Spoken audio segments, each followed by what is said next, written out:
নমস্কার বন্ধুরা, রত্না রান্নাঘরে আপনাদের সবাইকে স্বাগত। আজকে বানাবো ঢোকলা। ঢোকলা বানানোর জন্য এখানে নিয়েছি বেসনটাকে চেলে নিয়েছি। এখানে কাঁচা লঙ্কা, আদা বাটা, এখানে লেবুর রস, লবণ, কালো সর্ষে, চিনি, কাঁচা লঙ্কা, কারি পাতা, এখানে নিয়েছি ইনো, হলুদ। বাচ্চারা খুবই পছন্দ করে ঢোকলাটা। বাচ্চারা খুব বলছে, মা ঢোকলা বানাও, ঢোকলা বানাও। তো আজ বাচ্চাদের কারণেই ঢোকলা বানানো। প্রথমে বাটারটা তৈরি করে নিই। বাটারটা তৈরি করার জন্য দেব লবণ,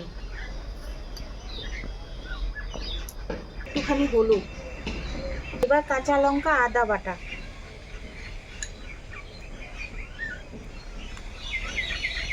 এবারে দিব 1 চামচ চিনি। এবার হালকা হালকা জল দিয়ে বাটারটাকে তৈরি করব।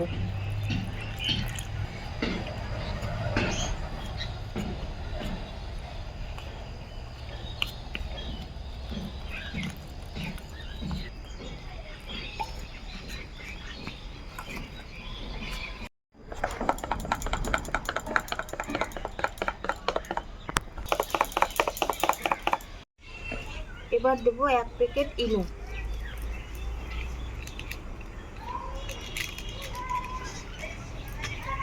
ইনো দিয়ে আবার ভালোভাবে বাটারটাকে মিলাবো।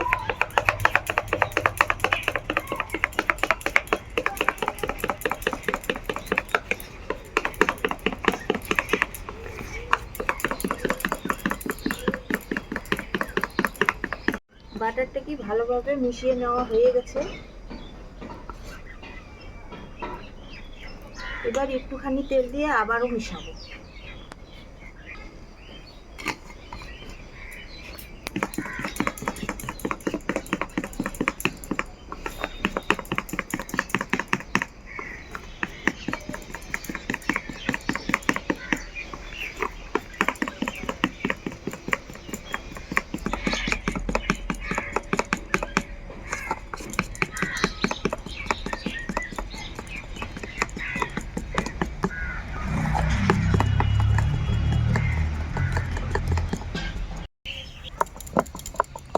খুব সুন্দরভাবে মিলিয়ে নেওয়া হয়ে গেছে। খুব সুন্দরভাবে মিশিয়ে নেওয়া হয়ে গেছে। এই যে একদম বাবুল নাই, ল্যাম্পস নাই। এটাকে এখন 10 মিনিটের জন্য রেস্টে রেখে দেব।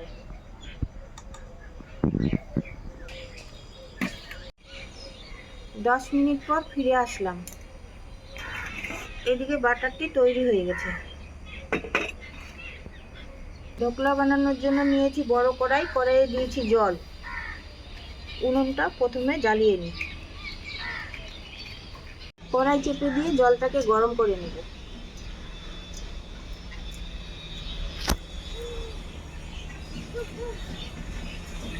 ঢোকলার পাত্রটাকে বসানোর জন্য এখানে দিয়ে দেবো একটা স্ট্যান্ড।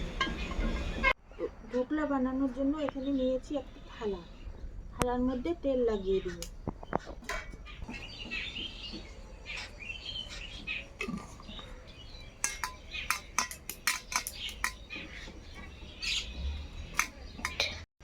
এবার বাটারটিকে থালাটার মধ্যে ঢেলে দেব।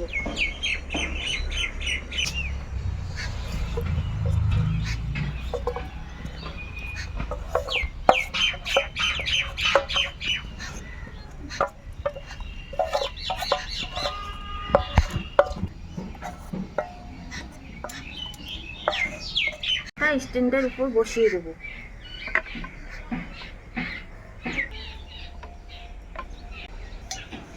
এবার ঢাকনা লাগিয়ে 25 থেকে 30 মিনিট অপেক্ষা করব।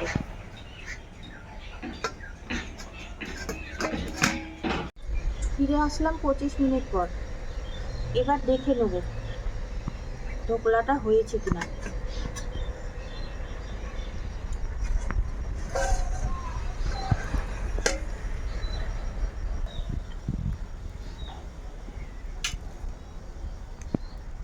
একটা কাঠির সাহায্যে চেক করে নেব।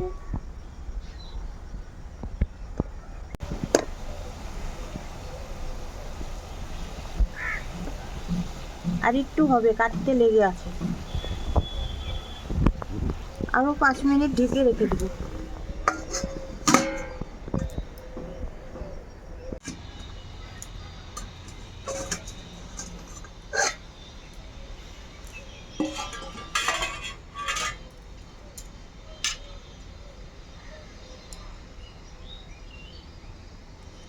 হয়ে গেছে বন্ধুরা, এবার তুলে নেব।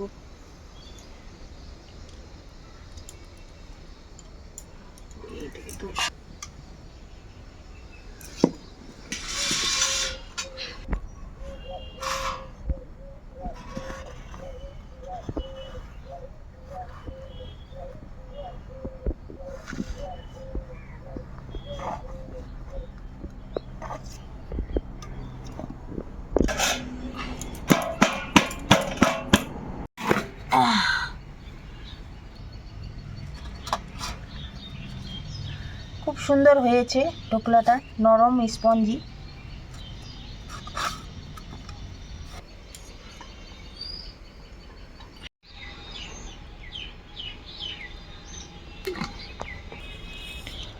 দিয়ে দেবো কালো সর্ষে, কারি পাতা, কাঁচা লঙ্কা,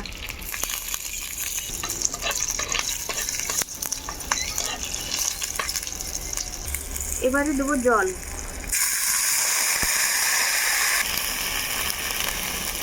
দিয়ে দেবো চিনি,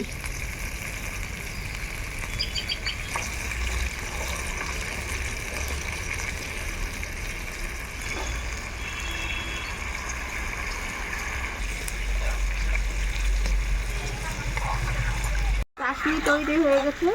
এবার ঢোকলার উপরে চাশনিটা দিয়ে দেবো। একটু ভাব আছে।